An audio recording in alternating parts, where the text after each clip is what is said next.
Are you ready to see the show tonight? Keep that energy going for a good friend of mine. Give it up for Panic at the Buffet with Taylor Ruddle.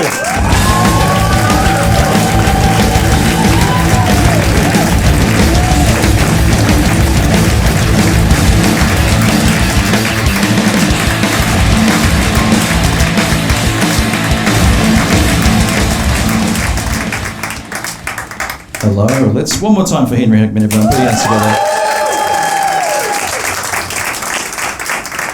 You guys have turned out. Apparently a lot of unemployment in my audience, which is just, I think you're going to have a good time at the show. Do you like my t-shirt? Yeah. I designed it specifically for the show, and I thought it would be like a, like a punk rock, like pirate, skull and crossbones, that kind of thing. And I was pretty happy with it until I showed my brother, and he was like, "Why are you dressed like Sid from Toy Story?" Right? I think Sid would be crushing it if Toy Story was made today. He'd be crushing it on TikTok. Isn't it exactly the kind of stuff you see on TikTok when you're scrolling at like 2 a.m? You're like, oh yeah, a guy's going to put a pterodactyl head on a doll. I'll watch that.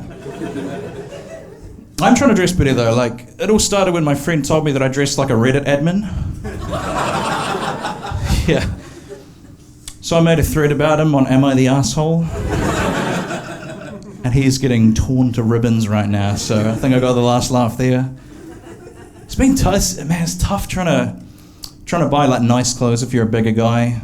In New Zealand, we haven't really had like a plus size menswear store for the last few years. Like, does anybody know what the plus size women's store in Christchurch is called? City Chic, there we go, someone said it, which sounds cool, right? It's like, sounds mysterious, and that could be anything in there, right? Do you know what the first ever plus size menswear store in Christchurch is called? Johnny Bigg. Johnny Bigg. Which, like, I can't see you, but are you a patron of Johnny Bigg? Okay, yeah. I'm pretty much, this is all Johnny Bigg I'm wearing tonight. But like, man, the most insulting name ever, right? Like, what did they spend 5 minutes thinking of that name just at the end of the meeting? And what I find so hard about shopping at a place called Johnny Bigg is like, if I go to a big and tall store, there's a certain amount of deniability with the and tall. I might be going in there because I need some long chinos, only it's between me and God, you know what I mean? It's the weirdest thing. It's like me and then like a shredded basketball player shopping at the same place, and we're just like rifling through the chinos. He hates the fact that he's shopping at the same place as me, and I'm just nudging him in the ribs like, look at us, huh? Couple of alphas shopping at Johnny Bigg. It's like, this helps you understand why I find it so confronting. It's like you're a big guy and you're walking into a store called Johnny Bigg. So like, imagine you're a man with ED and you're walking into a Viagra clinic that's called Johnny Softcock. You can't understand my pain a little better there? That's how I feel when I walk into Johnny Bigg. And what sucks about it is like, there's so many better names for a plus size menswear store. You could really have a lot of fun with it. First option could be Hugo Boss. 10 times better, right? So much better. You got Calvin Swine. You got Abercrombie and Fridge. You got Deep Fried Banana Republic. Go with me on this one. You got H.A.M. I did that a few nights ago, and a guy from the back just went ham afterwards, which was just great. You got Chewy Vuitton. Get the Star Wars fans in on that. You got Leisure Club Sandwich for the Zoomers out there. And my favourite, Tommy Fullfigure. That's quite a nice, that one, isn't it? Yeah. What else have we got? So, I'll tell you this actually. When you're a bigger guy, people will greet you with things. They'll say things like, they'll say like, "Hey, big man," "Hey, big fella," "Hey, big guy," all that kind of sort of thing. And that's fine. I don't have any issues with that. But there's one that's kind of weird is when people go, "Hey, big boy." You feel the difference here with big boy, right? It's a lot flirtier for some reason. Like, it's sort of enticing in a way. Like, I mean, any man in this crowd today, ladies, if you're listening, men Men love being called big boy. He doesn't even have to be big boy. Like, I think it's just, yeah. Are you two a couple here? Yeah. Okay, so what was your name, sorry? Nathan and... Sorry, you're crying. I have that effect on women. Drive them to tears. It's the Johnny Big Chic. No, so Mel and... Nathan and Mel. So, Nathan, you look like you're kind of a sporty guy. You're not into video games at all? Oh, yeah. Oh, you are? Okay, so you play League of Legends or... Yeah, that kind of thing. Nice. So let's say Mel wants to get some action, as the kids say, and she might say to Nathan, like, hey, Nathan, it's time to go to bed. And Nathan might say, yeah, I'll come up in a couple of minutes, just, another game or, watch another episode of the TV show or something. And, fellas, we get kind of locked on to what we're doing, right? And, as Mel knows, that 10 minutes turns into like 2 hours. And by that point, the moment's gone, right? So Mel, what you need to do in that situation is when he says, I'll be up in a minute, you say, no, it's time to go to bed, big boy. And in a flash, Nathan will be up there ready for you. Are you actually okay? Is okay, right. It seems like you might have gone through a tragedy or something like that, and they were like, let's put her in the front of a comedy show. Well, I thank you so much for coming. I appreciate it. So the other thing, the drawback with this, Mel, is it'll work 100% of the time, every time. But the problem is you're both just going to be thinking about me the whole time.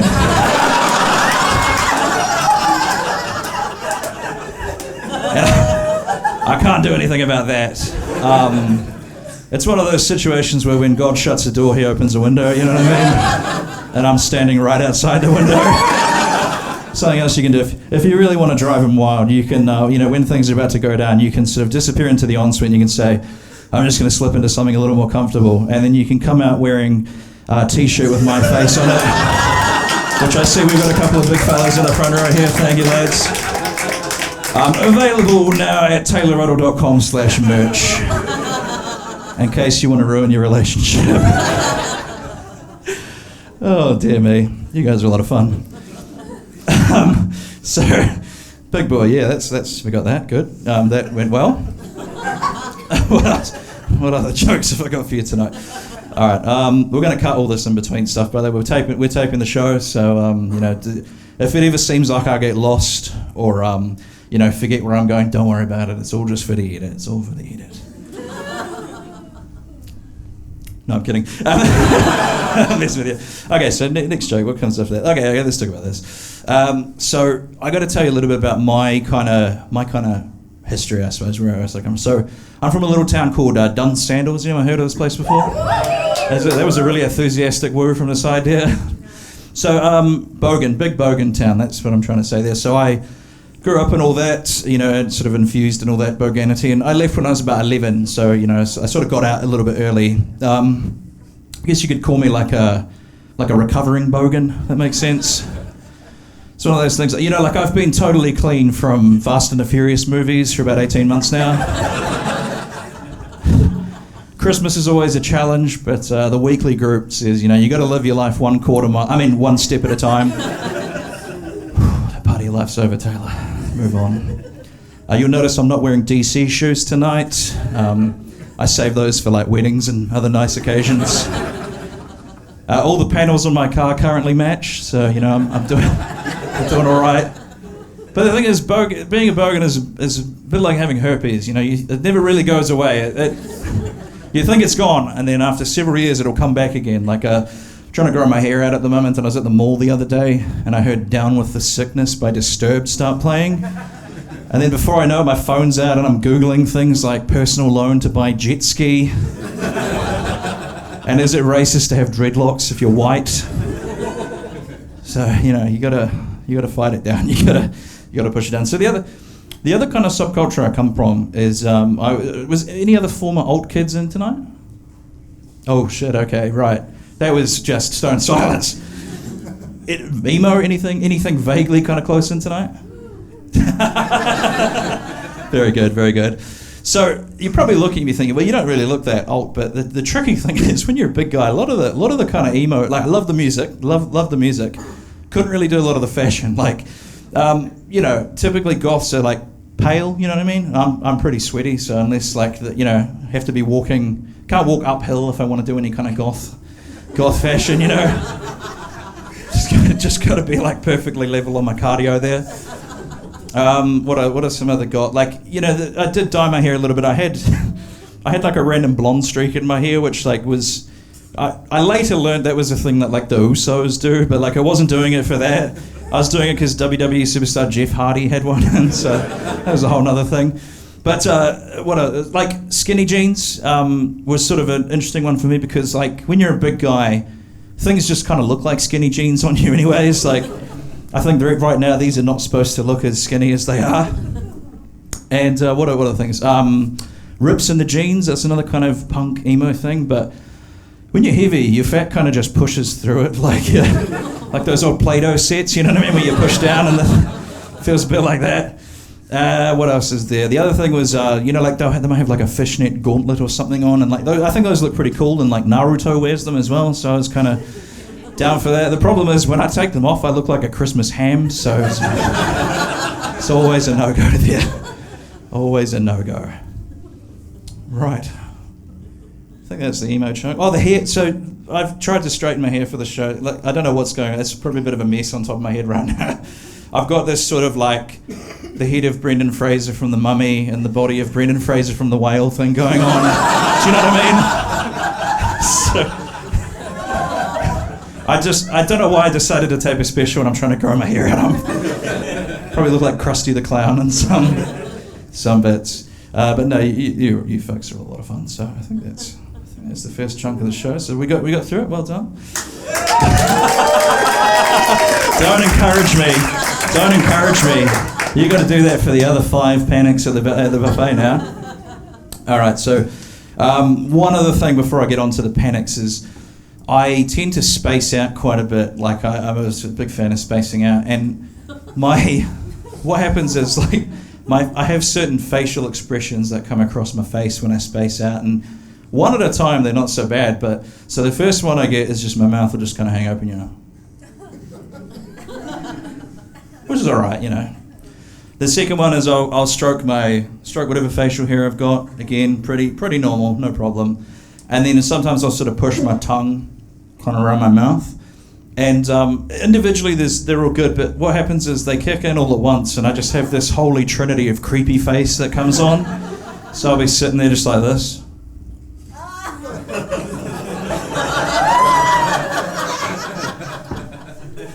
Quite unsettling, isn't it? It comes on at the worst times. I stopped at the lights the other day and I was just looking out the window of my car and I realised I'd been staring at a woman she was waiting across the street, and you know she's like quite offended, and I was trying to explain to her. I sort of rolled my window and I was trying to explain to her that I was staring at a KFC billboard off in the distance, and she was just like, pig, and I was like, no, chicken. Yeah. All right. I think we can get on with the panics now. So, first panic. Again, a little bit of context. You could probably tell this. I was a big reader growing up, big into like The Hobbit and everything like that. And so when you read a lot as a kid, you turn into an adult with an unnecessarily large vocabulary. Is that a laugh of recognition there? Yeah, good. I figured that would be the case. Someone nodding in the front row. And, you know, I got to tell you guys, doesn't serve you as well in life as I thought it was going to. You kind of just end up annoying those that you love by constantly correcting them when they confidently use a word wrong. And, like there are some, you know, there's some situations, like certain, like helps to know the difference between, like, specific and pacific. You know, that's a useful thing to know the difference between... you know, it's useful to know the difference between mastication and masturbation. But, you know, like words like affluent and effluent, that's not doesn't really come up as often as you might think, that you have to explain the difference to other people. And so I have this other thing where, you know, the millennial generation, we're all sort of terrified of the telephone. And whenever I have to call up the airport or a hotel or something like that. And what was your name again? Sorry, Nathan? So, you know, if you're spelling your name on the phone for someone, you'd be like, it's N for nail, A for apple. You'd use simple, short words that everybody kind of knows, right? He didn't respond. Okay. Sorry, you're waiting for me to finish there. And but what happens for me is when I'm on the phone, I have this kind of I get like stage fright or something. I don't know what's happening there, but they'll ask me to spell my name, and just every single short, simple word that I know, just off into the ether. And I'm sitting there on the phone. I'm like, yeah, I'd like to make a booking for Taylor. It's T for tracheotomy. A for anti-establishmentarianism. Y for Yggdrasil. No, it does start with a Y. No, I know it doesn't. Yeah, it's the Norse tree of life. Around it reside the 9 realms, of which we live in one. Yes, like Thor from Marvel. You want me to spell? Okay, so yeah, it's Y for yammering, G for gratuitous, G for gentrification. It is a word. It's the process in which the character of an area is changed due to a sudden influx of affluent businesses and residents, often pushing out the original residents in the process. No, affluent. No. You're thinking of effluent. So it takes a long time. Takes a long time for me to book anything over the phone. Is what I'm trying to say there. All right, so that was the first panic. Make good on your promise. Give me the claps. Henry was right. Beautiful. Okay, panic number 2. What can I talk? Okay. So, I don't know if you can tell this about me, but I'm not really, I've never been like the bad boy, like a kind of edgy, sort of dangerous dude. And I always kind of wanted to be, like, it was Nathan again, wasn't it? So, I'm going to give you an idea of how undangerous I am. Is like, this is the last time I bother you, I swear. Trying to watch some comedy here. This guy keeps including me. No. So, if we were sitting on the couch together or something like that, cuddled up, maybe watching maths or something like that, you would fall asleep in about 10 seconds. I just have a soothing presence about people just fall asleep around me. I don't know why. It's a little bit insulting because I wish there was just a little bit of fear in people. Like when I meet, like if I'm going on a date and I meet her dad for the first time, I want him to be like a tiny bit afraid, but they just like me, and it's like, all right then. Like, I mean, there are situations where I can be quite dangerous. Like, if I was blocking that emergency exit there, no one is getting past me. That's quite dangerous, you know what I mean? And like, if you left like a platter of sushi alone in a room with me or something, it's the last time you're ever going to see it again. That kind of thing. And so what I thought could be a good way for me to get a little like kind of edge, like improve my image a little bit, was I thought I would buy a knife. Because, like cool badass guys have knives, right? Like Crocodile Dundee's got a knife, the kind of switchblade, like that kind of thing. So I went to this hunting and fishing store, and as it turns out, a lot of the cool knives are illegal in New Zealand, so I had to settle for like a Leatherman, which is a bit like a Swiss Army knife. It's got a magnifying glass on it. It's got like a toothpick and tweezers and that kind of thing. It does have several knives on it though. It's like a super knife really. It's got like 3 knives in it. It's great. And the panic happens is when I walked up to the counter, I placed the knife on the counter. The guy was like to me, he was like, "What do you need this for?" And I thought, okay, another one of my banes through life is trying to sound like cool and relatable to the average guy. And I had this thought in my head, I was like, what do I have to say to sound normal in this situation? And so I got really up in my head thinking about it, and I thought, well, I have to, like, I can't just unload on him and tell this whole edge thing to him because he's going to think I'm crazy. And like, I couldn't, like, I felt like I had to give him some kind of specific information, because if I just was vague and was like, "Oh, mate, bit of this and a bit of that," like, he's thinking I'm going to go into work with it or something and start cutting away, or like, he's expecting to see me getting handcuffed on police 10-7 going, "I just wanted to talk to her." That's what's going through my head at the time. You know what I mean? I don't want it to happen. Like, I don't want to get this guy in trouble. And so I was just, well, you know, another reason this particular knife I wanted it was because I saw an episode of GQ Essentials on YouTube where WWE superstar Roman Reigns had one. So, but that felt like a little bit weird to just drop on the guy again. So I'm really up in my head about it at this point, as you can imagine. And I don't know how long went past, but evidently long enough for the creepy face to come, you know, to come out. And he just put his hand on my hand and said, "Camping, just tell me you need it for camping." I was like, yeah, all right. So like, if you ever need an excuse as to like why you shouldn't have, like something you shouldn't have, that, you know, people ask you why you have it, like you're at work with like I don't know, like a lobster costume and a trumpet or something, I'm just going camping this weekend. They stop asking questions pretty quick, it's great. So yeah, you can take that away if you like, that's might be kind of useful there. So that was panic number 2. Was yeah, thank you. Oh, one of these times you're not going to do it, and I'm going to feel pretty silly. Panic. So we'll follow on from that. Another reason I don't have a lot of street cred is the car I drive. I drive a little 1996 powder blue Toyota Starlet, which someone said I look like Mr. Incredible when he's driving in his car. Which I quite liked. And so, you know, again, like not a ton of street cred for this sort of car typically. I think people tend to refer to it as like a nana car or something. Like, you don't get pulled over a lot, but like, you know, there's not a lot of dad fear and stuff. But something magical happened about 2 years ago when all those ram raids started happening. Like, suddenly this car became like sort of like an outlaw's car, you know what I mean? Like these little manual cars. Suddenly they were like sort of, this could be a criminal's car, you know what I mean? My insurance premiums were like sky, they were really shooting up. But it was worth it just to see the fear on shopkeepers' faces as I was driving through, just listening to like Chameleon Air, they see me roll, just waving at them and stuff, it's great.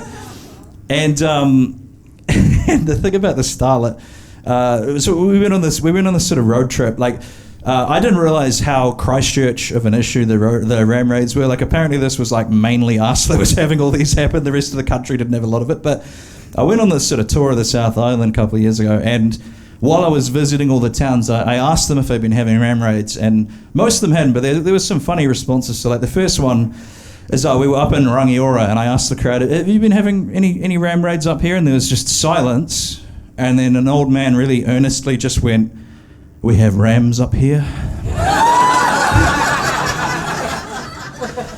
I was kind of like, well, I get maybe a Rangiora ram raid is, you know, you steal your neighbour's best blue ribbon stud or whatever you call those things.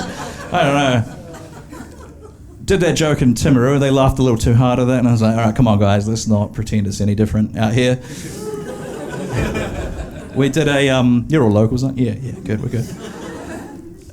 We did, what else? We went to Nelson, and they were like, yeah, somebody ram raided the motorcycle store, which is kind of like, you're just stealing a slightly smaller vehicle then. You know, he steals a motorcycle, then was he just going to ramrod like the skateboard store later on? A week later he's just going down the street in Heelys or something. We where else? Queenstown was a ripper. We asked in Queenstown, you had any ram raids in Queenstown, and they were like, yeah, we had one by accident, which is fantastic. Fantastic sentence. And I said, well, how do you have an accidental ram raid? And they said, well, what had happened is some tourists had rented a car and they accidentally backed it into a shop front. And I guess they were just like, well, when in Rome, and then ran inside and started taking stuff. Which, like, that's basically my plan. If I ever crash the Starlet, I'm just going to make it look like I meant to ram raid the place. Save my reputation a little. And my absolute favourite one was, we went down to Wanaka, and I asked, have you had any ram raids in Wanaka? And this is the laugh that came back at me.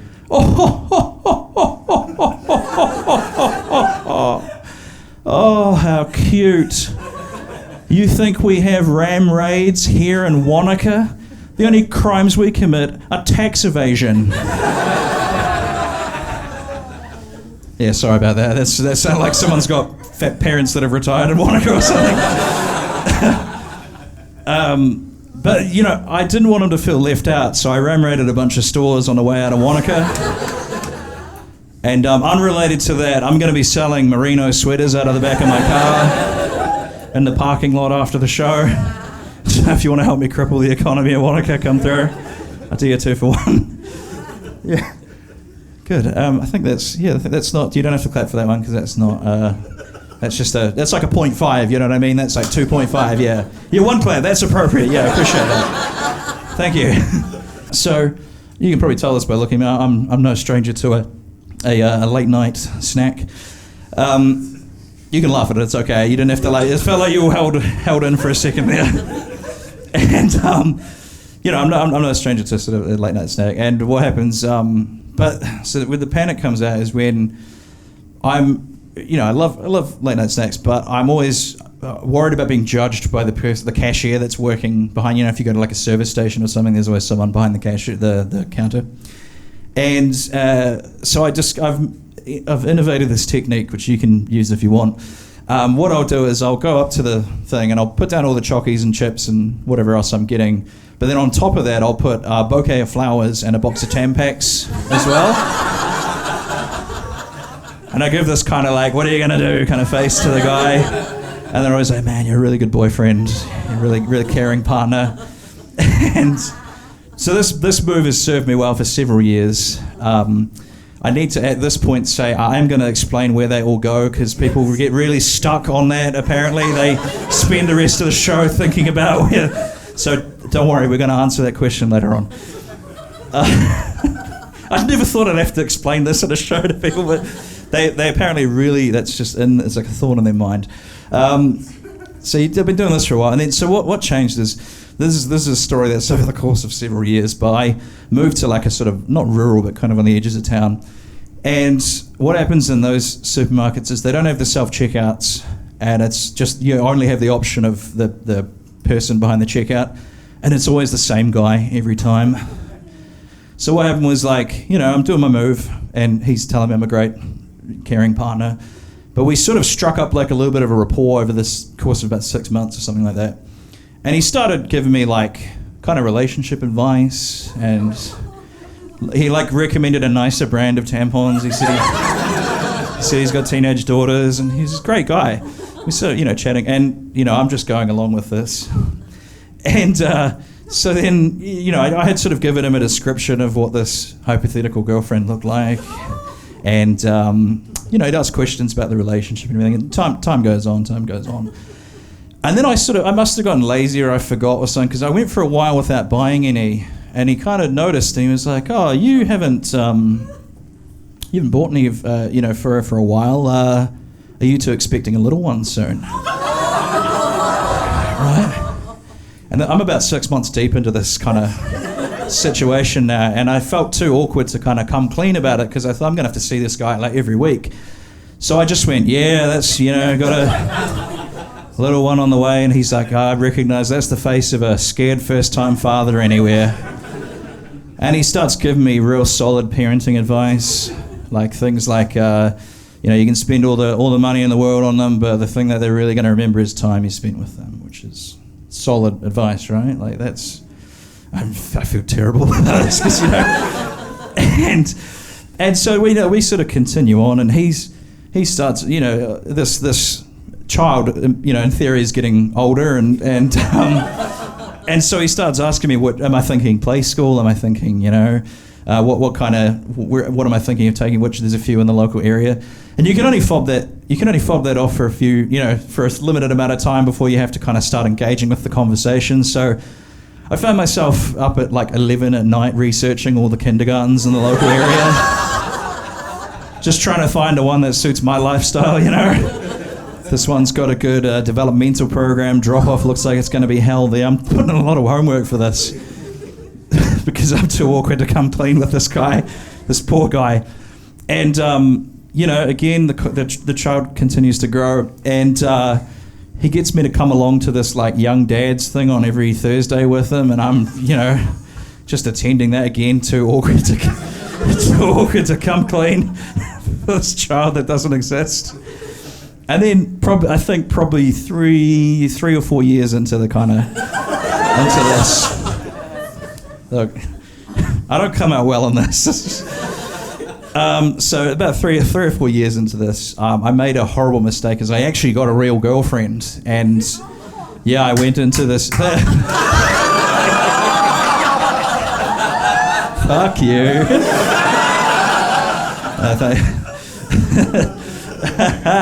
So yeah, get a real girlfriend, and we enter the place, and I realise I lock eyes with him across the supermarket, and I realise she doesn't match the description of the woman that I've been basically married to in his mind, and I saw him kind of clock me, and then he just sort of went.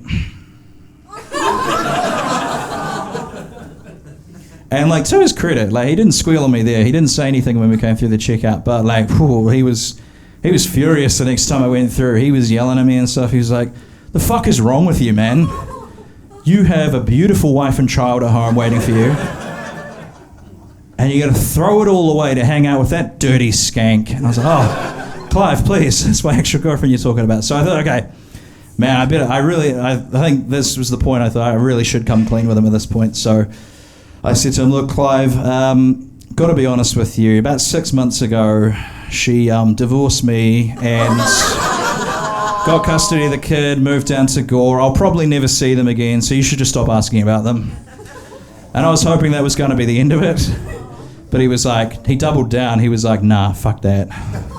It's important for you to be in this child's life. You got to quit your job. You got to get rid of your house. You got to move down to Gore. And my father left when I was young, and it really took a piece of me with him, and I was never quite the same again." He's really laying it on thick, right? And so I thought, oh Lordy, I better tell him the actual truth at this point. So I said, "Look, she died." No, I didn't say that. She's been through enough, right?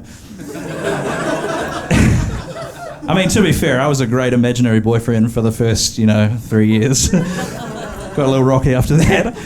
But, I said, so I did come clean, and I told him about my little move and how I felt too awkward to come clean with him, and I told him everything. And he was just kind of silent for a minute, and I thought he was going to be really angry with me. And then he just burst out laughing, and he was like, "Yeah, I know. I play bowls with your granddad every Sunday."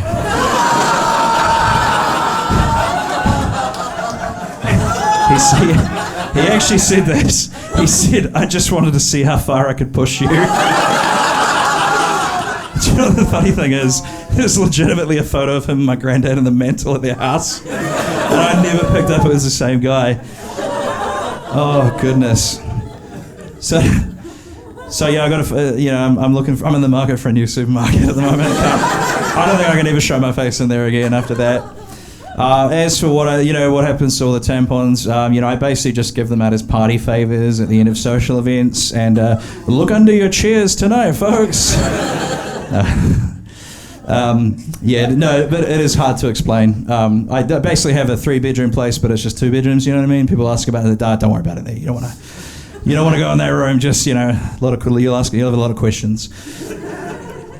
One of the scenarios that I think I do look quite dangerous, and I don't really like this, but it is what it is I do a lot of stand-up and pub quizzes and stuff, so I'm walking home from gigs, and if it's just me and a woman walking on her own, I feel like it's probably quite scary for a lady, if just a strange guy, and clearly one as athletic and shredded as me is around. And so what I want to, I always wish I could let her know that I'm not a threat, but I get a little bit up in my head about talking to strangers, so I think, I don't want to just be like, "Hey, excuse me, miss, I'm not following you or anything," because that's not going to make you feel any better, is it?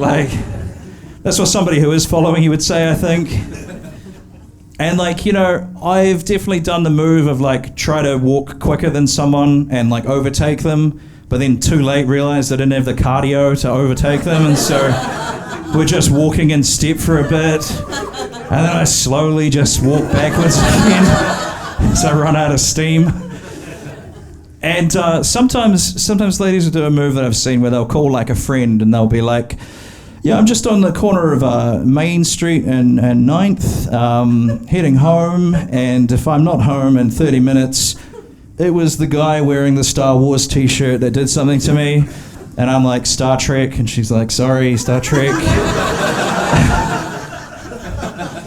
So, what I did, this is another move that I do to sort of get over this, is like, I'll kind of beat her to the, like a quick draw, I'll beat her to the punch, and I'll take out my phone, and I'll have like a fake conversation to a friend, and I'll just say things out loud that like kind of make me sound non-threatening and wholesome, you know what I mean? So I'll give you an example of one of these calls. It might be like, oh yeah, hey, not much. Just walking home from watching Titanic with my mum and 7 sisters. I love and respect those women so much. All women, now that I think about it, I love and respect all women. Wouldn't want any harm to befall any of them. No, my knee injury hasn't healed yet. I just don't think... I don't think I could run even if I wanted to. Oh, you want to set me up on a date with your sister? How many times do I have to tell you? I'm not interested in women. I'm only interested in the collectible card game Yu-Gi-Oh!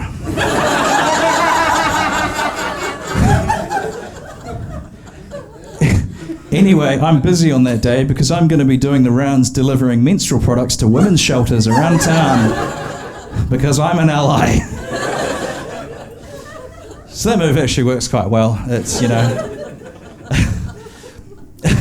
Well, there's sometimes, I'll be trying to give my location to my friend, and I'll be like, I'm just on, the corner of Main and 9th. No, Main Street with an M. M for mastication. No, you're thinking of something else. You're probably wondering why the show is called Panic at the Buffet. This story will explain that. So, you've all heard of the restaurant called Hungry Wok before? Yes. Yeah, Bigfoot man. This is how I know I've found my people. Normally, not many people respond when I say Hungry Wok, so you're all my people. But the first time I went to a Hungry Wok, it was a little bit of an interesting experience because I didn't quite understand it's like a lot of trust they place in you. Like if you don't know what Hungry Wok is, it's kind of like a mall. It's like a Chinese buffet at the mall, for lack of a better word. And their business model is basically like, instead of like a regular restaurant where you pay them and they decide how much of the food you get, they just give you like a plastic container. And so long as you can shut the container by the time you get it to the other end of the buffet, you're all good. And there's a lot of trust to put in the audience, and the customers, But so where the panic for me came is, I wasn't sure about the minutiae of the rules, like, am I allowed to press down, can I... when we say closed, what do we mean by closed? Because there's one thing more than I love than Chinese food. It's a deal on Chinese food, and so I was really thinking I was going to financially ruin this place by fitting the absolute peak that I could. But I also knew that I wouldn't be able to handle the humiliation if he made me put stuff back. I don't know. Is it like the supermarket where you can just if you can't afford it, you just put it back? And the guy behind the counter was not helpful. He doesn't really say anything. He kind of just watches you and is like, oh, okay, right, yeah, we're going for that. I mean, so this time I went along, what was I going to say? So went along and placed my little container down, and as I'm kind of shuffling it along, I started off trying to be really careful. I'm sort of trying to be this food architect, I wanted the fish nuggets and I wanted the tofu, but I didn't want them to touch each other, so I built a wall of spring rolls. And I guess it's a great wall of his Chinese food. I built a great wall of spring rolls in between to keep them apart, and I was kind of, spackling with fried rice and draping noodles around. I was really trying to get this kind of nice and all neat, but the thing is, there's just so much good stuff that by the end, your pile is receding way past the top of the container. And so when you get to the end, that's the moment of truth, because it has to close, and I don't know what the punishment is if I can't get it to close. I wouldn't be able to handle doing it again. So I just thought, okay, there's only one thing for it. I just gotta start pushing down and see what happens. And I'm hearing things kind of crunch and squelch as I'm leaning basically my whole kind of body weight on this thing, and then you know, you got to get you need that click of the two, the plastic thing meeting, and so you're holding it down, you're pressing down with all your body might, and then eventually you hear that kind of snap and the click, and you're like, okay. And you know, like it's a Jack in the Box, you kind of take your hands gingerly off it, and you got to wait 1 Mississippi, 2 Mississippi, 3 Mississippi, and you look over at the guy, and he kind of gives you like a little nod, and you're like, okay, and then chuck it and throw it in your bag. It feels like you got away with a heist. Is kind of what it feels like, you know what I mean? And my local place is wild because it has a sign next to the counter that just says, "Please do not eat while you're filling your container." Which someone's tried that, right? Like, you know, it's happened a lot. Like, it's happened so many times they got sick of telling people that's when a sign is necessary. My friend actually said to me, he's like, they probably just look at who's coming and put that sign up depending on, you know, they saw you and were like, oh, get the sign. I kind of noticed that, and I laughed, and I said to the guy, I was like, geez, that's a bit rough, you've got to have that sign up here, isn't it? And he didn't really seem to get what I was saying it, so I just went, what kind of animals are you serving here? And he just went, beef, pork, and chicken. Do you know, I later found out, if you can't close the lid, the only punishment is they add $5 onto your, like, tab, whatever you call it, your fee. So now whenever I go in, I basically, like, ask for the container, and then I just slap a $5 down on the top and say, we won't be needing to worry about the lid today. It's like, you know, it's almost like I'm ordering like a large, so you know what I mean? That's how casual I say it. One time I went in there with a 20, and I was like, I put it down onto, and I said, why don't you go take a long smoke break in the back and give me a little alone time with the buffet. But I was just sort of thinking about it, and I thought it's a really trusting business model, and it's the only shop that I've encountered that gives you that kind of business model. Like, you don't walk into a pet store and they're like, hey, welcome to Fuzzy Tums. Here's a cage. You have 10 minutes to get as many animals as you can in this cage. And if you can close the door, they're yours. I guess in that case, if you want to get like the mice and the boa constrictor, you got to build like a wall of tortoises between them, I suppose. Yeah. So before this last story, I need a little, I guess it's a prop you could say, so I'll be back in a second. This actually it's sort of related to the last bit, so just hold 5 there.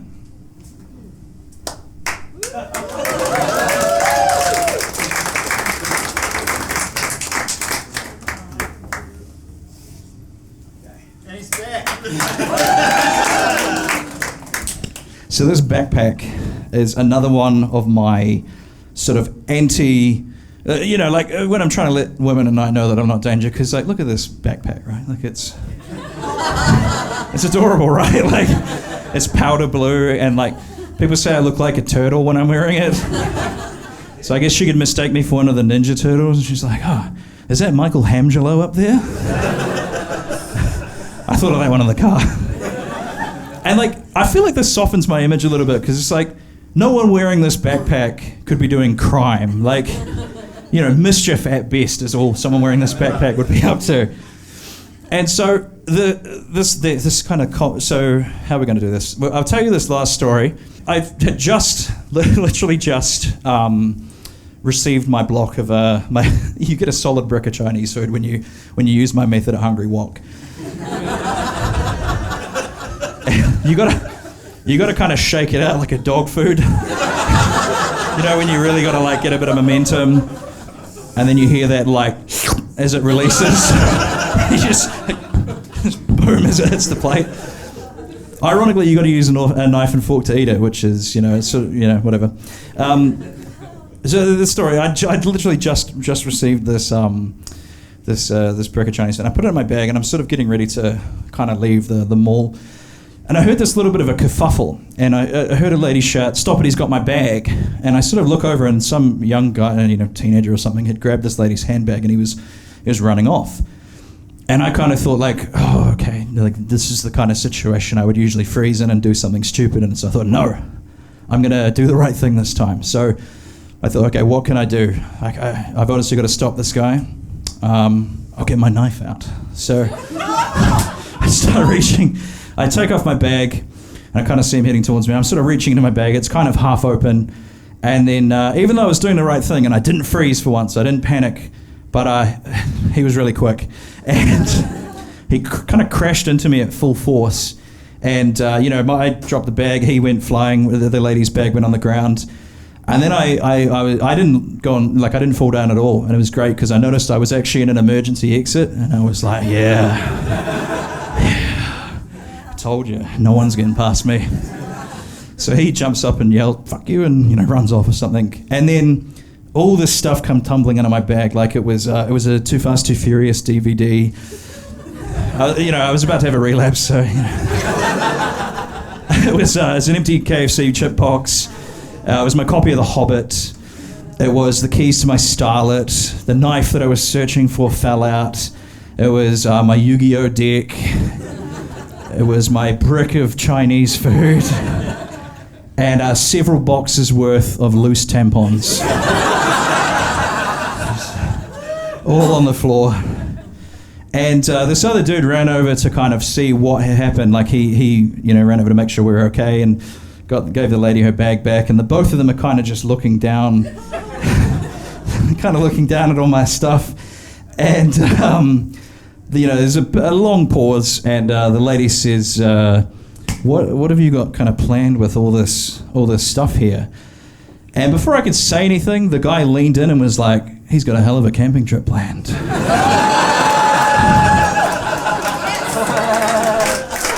there's Panic at the Buffet, everyone. I hope you've enjoyed it. Thank you very much.